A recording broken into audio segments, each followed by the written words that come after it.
Assalamualaikum warahmatullahi wabarakatuh. Waalaikumsalam warahmatullahi wabarakatuh. Saya minta topiknya yang dibahas untuk kali ini yaitu pepatah hancur badan digandung tanah, budi baik terkenang juga. Tentu pepatah hancur badan dikandung tanah, budi baik terkenang jua memang. Mari kita bahas pepatah hancur badan dikandung tanah, budi baik terkenang jua. Pepatah ini memiliki makna yang sangat dalam tentang arti kehidupan dan warisan yang kita tinggalkan. Meskipun fisik kita pada akhirnya akan kembali ke tanah, kebaikan yang kita lakukan akan hidup selamanya di hati orang lain.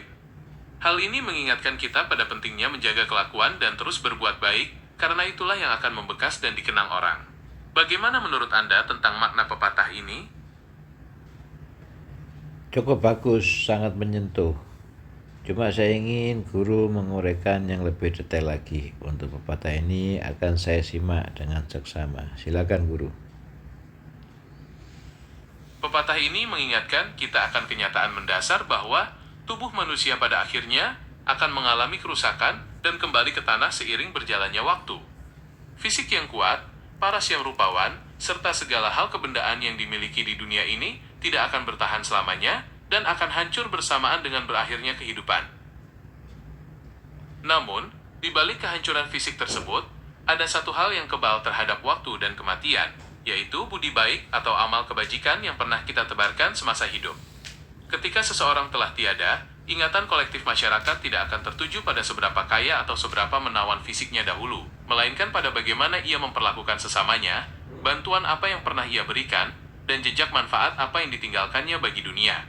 Kebaikan ini bertransformasi menjadi sebuah warisan imaterial yang terus hidup, menginspirasi, dan dikenang dari generasi ke generasi. Secara psikologis dan sosial, pepatah ini juga mengajarkan bahwa esensi sejati dari eksistensi manusia bukan terletak pada apa yang kita ambil atau kumpulkan dari dunia, melainkan pada apa yang kita berikan. Warisan berupa nama baik dan memori positif di benak orang lain bertindak seumpama keabadian kecil bagi manusia di dunia fana ini. Ketika nilai-nilai kebaikan tersebut terus melekat dan bahkan ditiru oleh orang-orang yang ditinggalkan, maka secara tidak langsung dampak positif dari kehidupan kita tetap bekerja dan mengalir, meskipun raga kita sendiri sudah lama menyatu dengan tanah.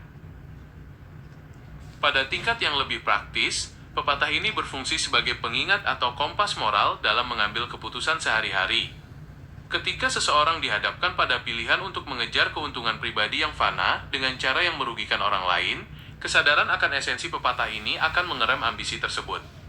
Kesadaran bahwa nama baik jauh lebih berharga daripada pencapaian materi yang akan ditinggalkan saat mati, mendorong manusia untuk lebih mengutamakan integritas, kejujuran, dan ketulusan dalam setiap interaksi sosial yang mereka lakukan.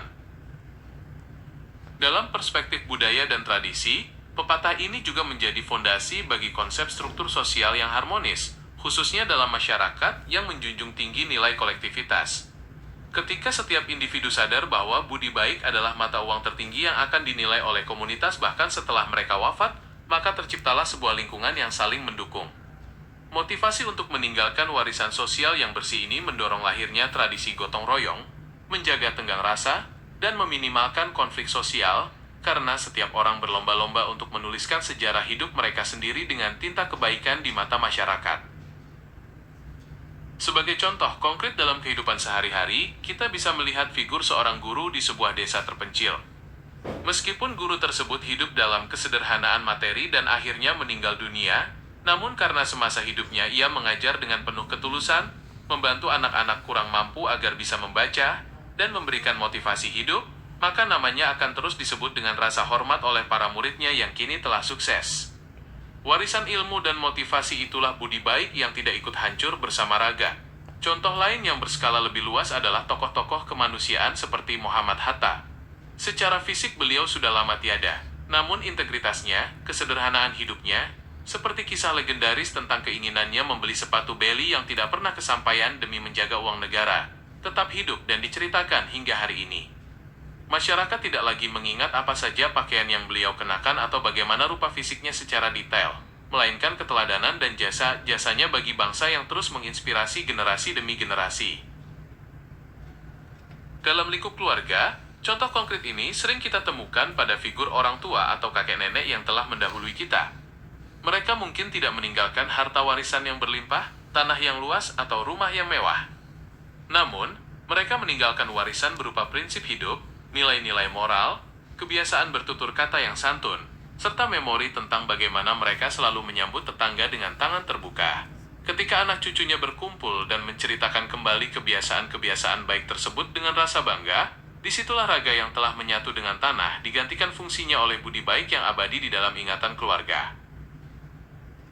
Pada akhirnya, pepatah ini menjadi sebuah refleksi filosofis yang mengajak kita untuk merenungkan kembali tujuan akhir dari seluruh kesibukan kita di dunia. Di tengah arus modernisasi yang seringkali mengukur kesuksesan dari pencapaian material, jumlah pengikut di media sosial, atau status jabatan, pepatah ini membalikan perspektif tersebut dengan mengingatkan bahwa semua itu memiliki masa kedaluarsa. Nilai sejati dari seorang manusia justru diuji ketika ia sudah tidak lagi memiliki semua atribut duniawi tersebut, dan apa yang tersisa di dunia hanyalah gema dari kebaikan kecil yang pernah ia lakukan dengan tulus selama hidupnya. Sebagai penutup yang merangkum seluruh esensi dari pepatah ini, kesadaran bahwa budi baik adalah satu-satunya hal yang seharusnya mengubah cara kita memandang kematian. Kematian tidak lagi dilihat sebagai akhir yang menakutkan dari segala hal, melainkan sebagai garis akhir tempat tubuh fisik kita selesai menjalankan tugasnya, lalu menyerahkan tongkat estafet kehidupan kepada dampak-dampak kebaikan yang telah kita tanam. Dengan menanamkan prinsip ini dalam-dalam, kita diajak untuk menjalani hidup dengan lebih sadar, penuh kasih, dan berorientasi pada kemanfaatan jangka panjang, sehingga ketika saatnya tiba bagi raga ini untuk dikandung tanah, kita pergi dengan tenang karena tahu dunia telah menjadi tempat yang sedikit lebih baik berkat kehadiran kita. Wah, terima kasih guru. Terima kasih ulasannya yang begitu detail dan sangat jelas. Sangat mudah dipahami dan juga menyentuh. Terima kasih guru. Sama-sama. Saya merasa senang bisa membantu Anda memahami makna mendalam dari pepatah tersebut. Semoga ulasan ini memberikan pencerahan dan bermanfaat bagi kehidupan Anda. Sekali lagi terima kasih guru. Silakan ditutup guru. Wabillahi taufiq wal hidayah. Wassalamualaikum warahmatullahi wabarakatuh. Waalaikumsalam warahmatullahi wabarakatuh.